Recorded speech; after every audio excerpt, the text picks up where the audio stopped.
YouTube. Saat ini kita akan mendengarkan kebenaran firman Tuhan. Saya akan membaca dari kitab Mazmur 129 sampai 131. 30, Bu. 130. Beginilah firman Tuhan. Mereka telah cukup menyesakkan aku sejak masa mudaku. Biarlah Israel berkata demikian. Mereka telah cukup menyesakkan aku sejak masa mudaku.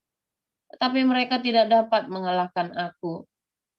Di atas punggungku pembajak membajak, membuat panjang alur bajak mereka. Tuhan itu adil. Ia memotong tali-tali orang fasik. Semua orang yang membenci Sion akan mendapat malu dan akan mundur. Mereka seperti rumput di atas soto yang menjadi layu sebelum dicabut, yang tidak digenggam tangan penyabit atau dirangkum orang yang mengikat berkas. Sehingga orang-orang yang lewat tidak berkata, berkat Tuhan atas kamu. Kami memberkati kamu dalam nama Tuhan. Dari jurang yang dalam aku berseru kepadamu ya Tuhan. Tuhan, dengarkanlah suaraku. Biarlah telingamu menaruh perhatian kepada suara permohonanku. Jika engkau ya Tuhan mengingat-ingat kesalahan-kesalahan, Tuhan, siapakah yang dapat tahan? Tetapi padamu ada pengampunan, supaya engkau ditakuti orang. Aku menanti-nantikan Tuhan, jiwaku menanti-nanti, dan aku mengharapkan firman-Nya. Jiwaku mengharapkan Tuhan, lebih daripada pengawal mengharapkan pagi, lebih daripada pengawal mengharapkan pagi. Berharaplah kepada Tuhan, hai Israel, sebab pada Tuhan ada kasih setia, dan Ia banyak kali mengadakan pembebasan. Dialah yang akan membebaskan Israel dari segala kesalahannya. Demikian. Bu Cinta, silakan Ya. 131 dan 1 Yohanes 1. Silakan, Bu. Baik Pak HW. Mazmur 131, nyanyian ziarah Daud. Tuhan, aku tidak tinggi hati dan tidak memandang dengan sombong. Aku tidak mengejar hal-hal yang terlalu besar atau hal-hal yang terlalu ajaib bagiku. Sesungguhnya, aku telah menenangkan dan mendiamkan jiwaku, seperti anak yang disapih berbaring dekat ibunya. Ya, seperti anak yang disapih, jiwaku dalam diriku. Berharaplah kepada Tuhan, hai Israel, dari sekarang sampai selama-lamanya. 1 Yohanes 1, ayat 1-10. Apa yang telah ada sejak semula, yang telah kami dengar, yang telah kami lihat dengan mata kami, yang telah kami saksikan dan yang telah kami raba dengan tangan kami tentang firman hidup, itulah yang kami tuliskan kepada kamu. Hidup itu telah dinyatakan dan kami telah melihatnya, dan sekarang kami bersaksi dan memberitakan kepada kamu tentang hidup kekal yang ada bersama-sama dengan Bapa dan yang telah dinyatakan kepada kami. Apa yang telah kami lihat dan yang telah kami dengar itu, kami beritakan kepada kamu juga, supaya kamu pun beroleh persekutuan dengan kami. Dan persekutuan kami adalah persekutuan dengan Bapa dan dengan anaknya, Yesus Kristus. Dan semuanya ini kami tuliskan kepada kamu, supaya sukacita kami menjadi sempurna. Dan inilah berita yang telah kami dengar dari Dia, dan yang kami sampaikan kepada kamu. Allah adalah terang, dan di dalam Dia sama sekali tidak ada kegelapan. Jika kita katakan bahwa kita beroleh persekutuan dengan Dia, namun kita hidup di dalam kegelapan, kita berdusta, dan kita tidak melakukan kebenaran. Tetapi jika kita hidup di dalam terang sama seperti Dia ada di dalam terang, maka kita beroleh persekutuan seorang dengan yang lain. Dan darah Yesus, anaknya itu, menyucikan kita dari segala dosa.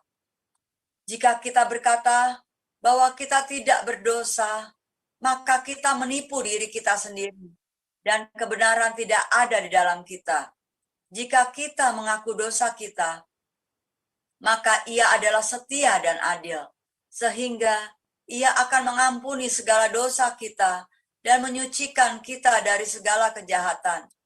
Jika kita berkata bahwa kita tidak ada berbuat dosa, maka kita membuat Dia menjadi pendusta dan firman-Nya tidak ada di dalam kita. Demikian firman Tuhan.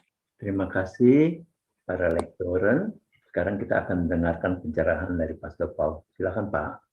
Ya, haleluya, shalom, firman Tuhan selalu baru setiap pagi bila kita dengan tekun setia menanti-nantikannya ya.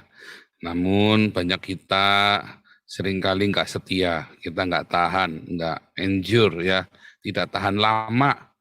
Kenapa nggak tahan lama? Ya karena belum metanoia ya. Seorang pengusaha dia nggak metanoia, dia seorang yang berkarir dia nggak metanoia. Seorang yang berumah tangga, dia tidak metanoia. Dan kalau Anda ingin berbahagia, seluruh hidup Anda berbahagia, mengalami berkat di dalam rumah tangga dan keluargamu, kamu harus metanoia. Lah metanoia nggak bisa, saudara. Ya. Nah, kalau Anda sudah metanoia, ya, Anda pasti akan melewati masa-masa yang sakit, yaitu ganti kulit. Sebenarnya Anda tidak perlu takut dengan rasa sakit itu, saudara. Ketika orang membajak di punggung Anda, nah itu saudara, yang membajak di punggung Anda. Kata-kata itu tuh benar-benar, kalau Anda tahu rasanya, ya ada orang membajak di punggung Anda itu ya, sampai kita itu bisa rontok tuh sendi-sendi perekonomian dan kehidupan kita ya. Nah, sebenarnya hal itu juga hal yang biasa, saudara. Itu seperti ular ganti kulit, ada masa-masanya, saudara. Ya, setiap kali anak mau tumbuh, dia demam, saudara. Anak itu kalau lagi bertumbuh, dia nanti demam. Kalau demam, dia mau tumbuh. Ya, karena memang meregang sel-sel tulang dengan sel-sel tubuhnya meregang, saudara. Masih demam dia, ada perlawanan kan? Nah, kita juga sama, saudara. Dalam kehidupan, proses kehidupan kita, setiap Anda mau next level, demam dulu. Ada proses, itu next level. Jadi kalau Anda sudah metanoia, Anda akan lebih siap ketika menghadapi peregangan-peregangan ini, saudara. Ketika Anda nggak metanoia, Anda nggak siap, Anda nggak ngerti apa yang sedang terjadi. Anda nggak ngerti apa yang sedang terjadi dalam hidup Anda, tiba-tiba Anda bertubi-tubi, ya seakan Anda kena sial. Kenapa kena sial ya? Anda sedang ingin bertumbuh. Ya, Tuhan ingin Anda bertumbuh saat itu. Nah, tetapi masalahnya ada yang kena sial memang karena dosa. Lah, ini repot, saudara. Ya, ada yang kena sial, yang kelihatannya sial, kelihatannya dia kena banyak masalah, karena Tuhan sedang memurnikan hatinya. Tapi ada yang karena dosa. Lah, Anda yang mana nih? Ya, kalau Anda yang karena dosamu sendiri, ya Anda harus introspeksi, Anda harus perbaikin. Itu bukan sebuah next level, Anda sedang kembali ke jalan yang benar. Kalau enggak, Anda kan sakit terus. Tapi ada yang mengalami proses yang sakit itu karena Anda mau naik level. Nah, ini Anda yang mana pokoknya? Ini Anda harus jujur. Masalahnya Anda nggak mau jujur kok dengan dirimu sendiri. Repot ya, saudara. Orang kalau enggak jujur itu ya, paling repot, saudara. Kalau dia nggak mau jujur dengan dirinya sendiri. Dan ngajari orang yang tidak jujur pada dirinya sendiri adalah orang yang paling ngajari yang paling repot. Ya, saya bolak-balik ngajari bukan Yahweh ya. Yahweh Yaho kali. Itu tulisan YHWH itu bacanya bisa Yaho, saudara. Ya, memang bisa dibaca Yaho ya. Karena akhiran hey di belakang itu adalah perpanjangan wow di depannya. Jadi Yahoo itu ya. Makanya filmnya Jim Carrey itu God Almighty itu, Bruce Almighty itu ya. Wah, kan ketik Yahoo, Yahweh gitu kan. Itu adalah parodinya Yahoo. Yahoo itu ada parodi dari Yahweh, saudara. Karena YHWH itu bisa dibaca Yahoo beneran, saudara. Itu nggak bohongan, memang bisa dibaca Yahoo. Yang benar itu bacanya Yehovah, ada tanda baca masoretnya. Itu sudah saya kasih tunjukkan, tapi ini dasar penganut Yahweh, saudara ya. Sudah tak tunjukkan, ini tanda baca Masorya. Dulu saya ngomong ini tak tunjukkan kitab bahasa Jermannya. Terus dia bilang apa? Keselamatan datang dari bangsa Yahudi. Nah sekarang, nah ini nih tanda baca Masorya dari orang Yahudi. Kok kamu dengarkan orang Yahudi? Orang Yahudi kan yang menyalibkan Yesus. Nah ya kupluk oe. Tapi lagi kupluk oe. Kamu tak kasih tahu kita bahasa Jerman, ini loh Yehova. Kamu bilang keselamatan dari bangsa Yahudi, bukan dari Jerman. Sekarang saya tunjukkan tanda baca Masorya. Ini loh tanda baca Masorya, tanda Shewa sama tanda Kamet. Jadi Yehova. Bilangnya orang Yahudi yang menyalibkan Yesus jangan turutin orang Yahudi. Nah itu namanya orang yang menipu diri sendiri, saudara. Nah kalau ketemu orang begini, ini nggak usah diajarin dibilangin dasar kupluk. Nah gitu saja. Karena susah saudara ngajari orang begini. Ini orang bukan mau cari benar, tapi orang mau cari, pokoknya aku sudah seneng sama ini, ya sudah.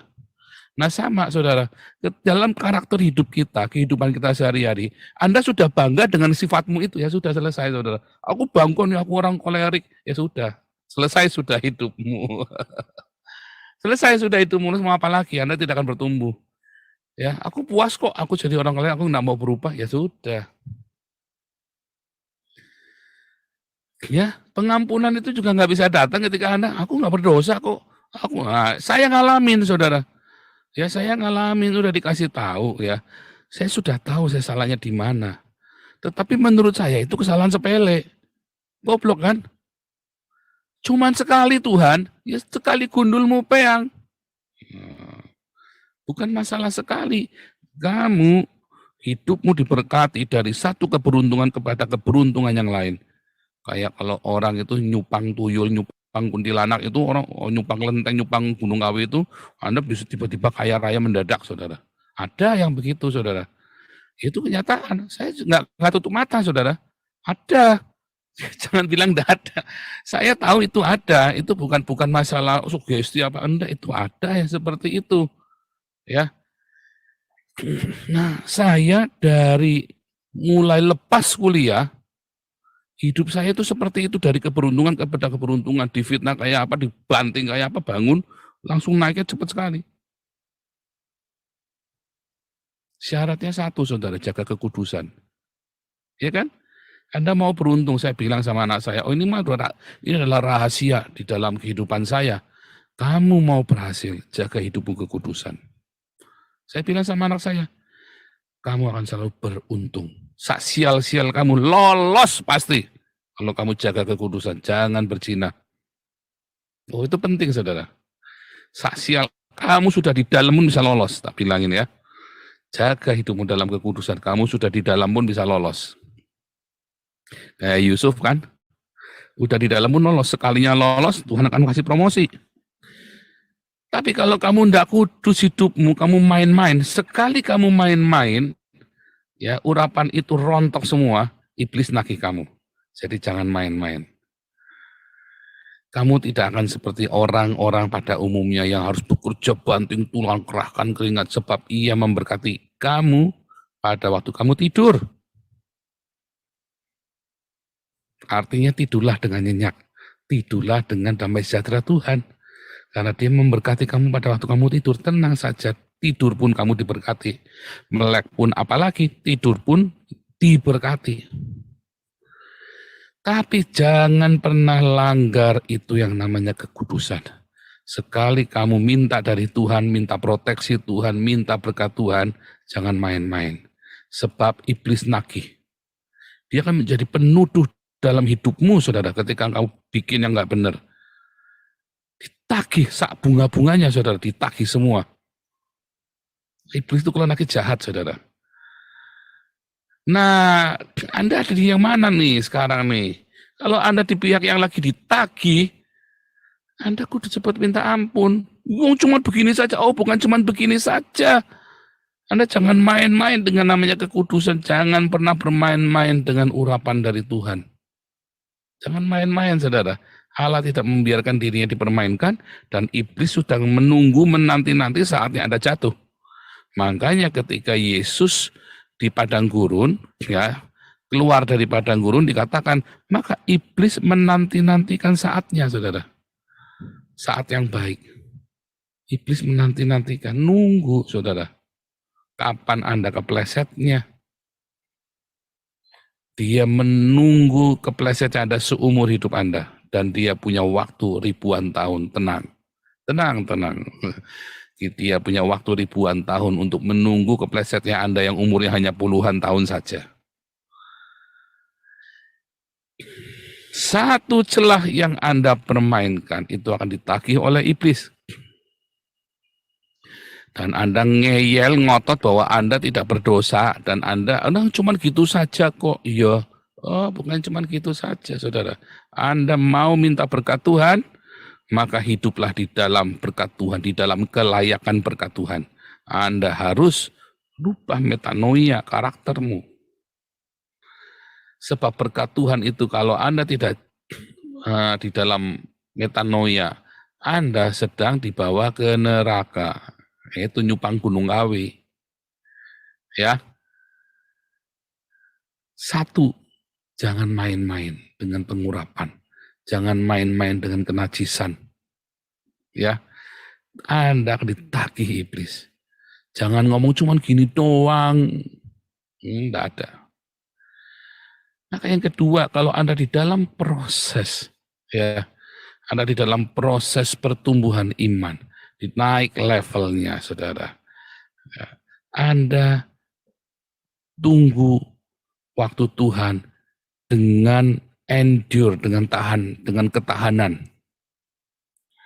Itu akan panah dari iblis itu, Efesus 6 itu ya, panah dari iblis, saudara. Menuduh, Anda harus menggunakan perlengkapan senjata Allah. Dulu sudah pernah diajarin, ketopong keselamatan, Anda harus punya rema. Ya, karena peperangan itu pertama kali ada di kepala kita, saudara. Ya, ketopong keselamatan itu. Ya, Anda harus berikat pinggangkan kebenaran.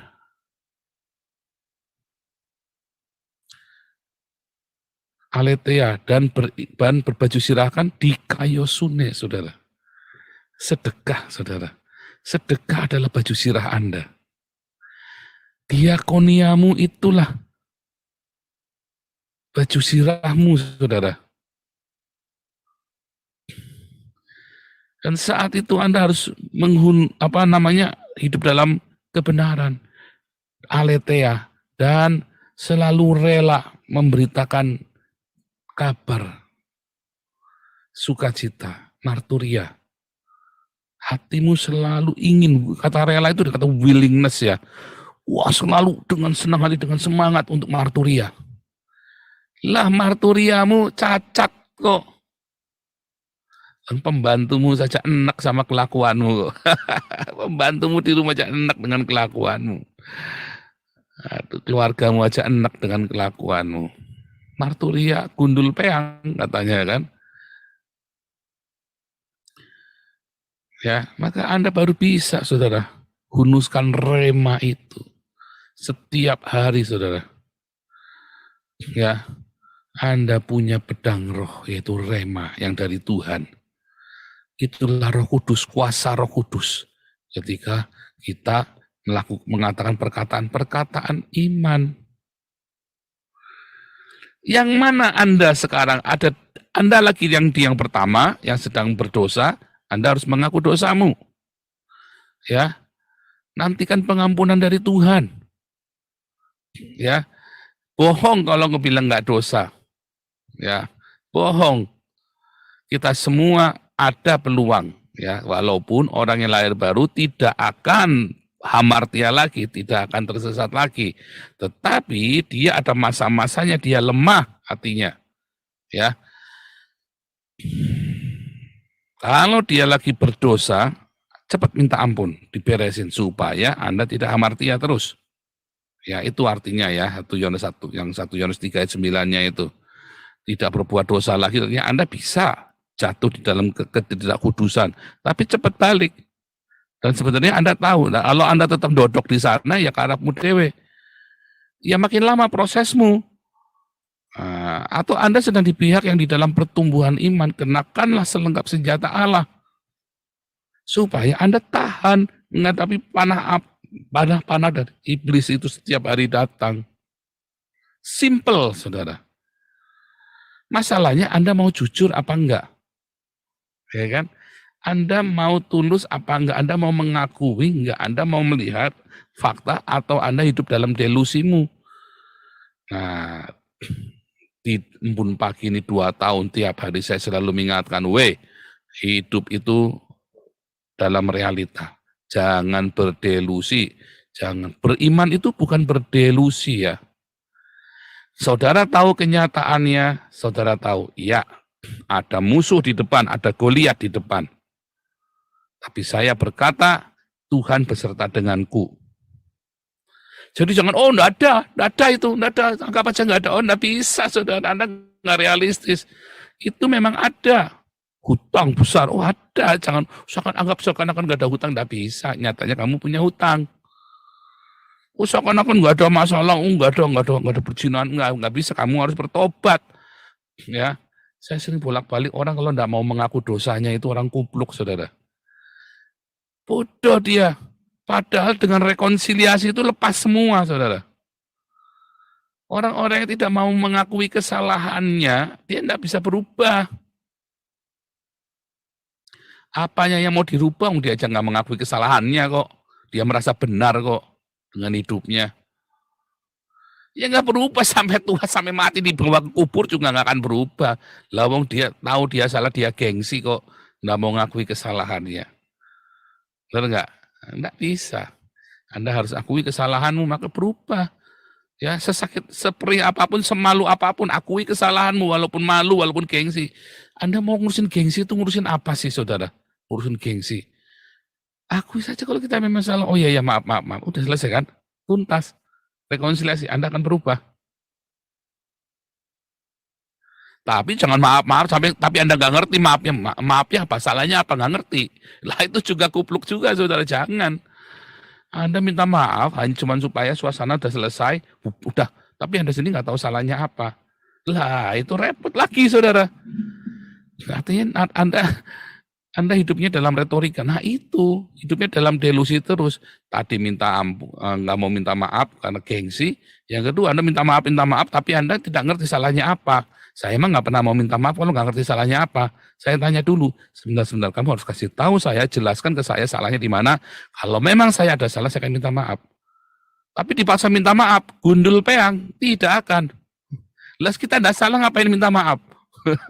Loh, jangan dibiasain kalau Anda nggak tahu salahnya di mana, lalu minta maaf. Tanya salahnya apa, supaya Anda bisa berubah. Saya selalu tanya salahnya di mana supaya saya bisa berubah. Ya kan tahu sendiri. Nah ini nih, ya kan tahu sendiri kalimat yang bisa bikin geger dunia nih. Yang bisa bikin perang dunia ini kan kamu tahu sendiri. Enggak tahu. Jangan pikir orang itu tahu loh dia salah. Enggak selalu, saudara, orang itu tahu. Saya selama bertahun-tahun enggak tahu salahnya di mana, saudara. Sampai akhirnya saya berjumpa dengan Tuhan, Tuhan tunjukkan salahnya saya. Karena tertutup. Pertama tertutup gengsi, kedua saya berpikir itu kesalahan biasa. Kenapa sih? Ya kan? Saya baru ngerti yang namanya kesalahan itu adalah mengerikan sekali dampaknya.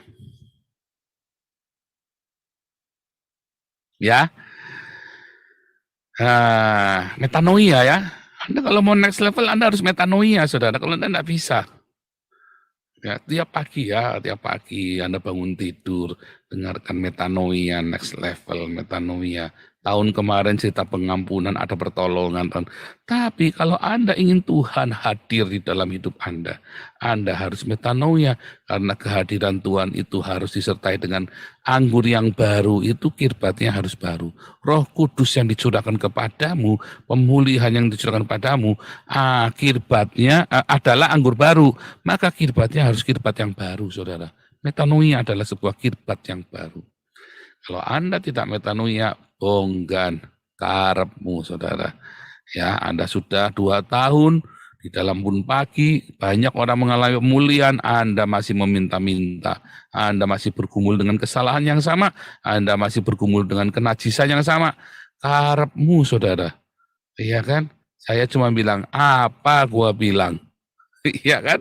Saya kan cuma bisa bilang begitu, apa susah, saudara, mau ngomong apa? Iya kan? Kalau anak saya tak cewek, saudara.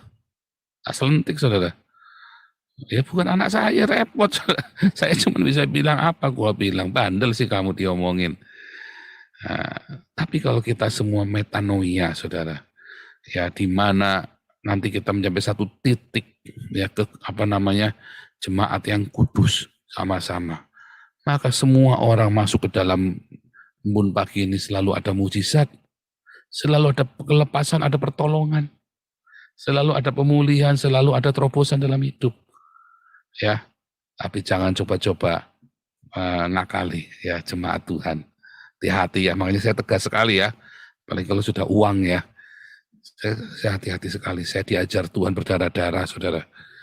Ya, saya hati sekali kalau uang. Wah, itu kita keras, saudara. Mau teman, mau saudara, kita enggak urusan, pokoknya ikutin prosedurnya. Kalau sudah uang itu sudah ngeri, saudara. Oh, kan dia ada kasih, ada cinta. Oh, enggak ada urusan, saudara. Justru itulah saya selamatkan Anda, ya. Kalau sudah masalah uang, nah itu saya selamatkan Anda. Supaya jangan ruwet. Ya, metanoia next level. Tuhan Yesus memberkati.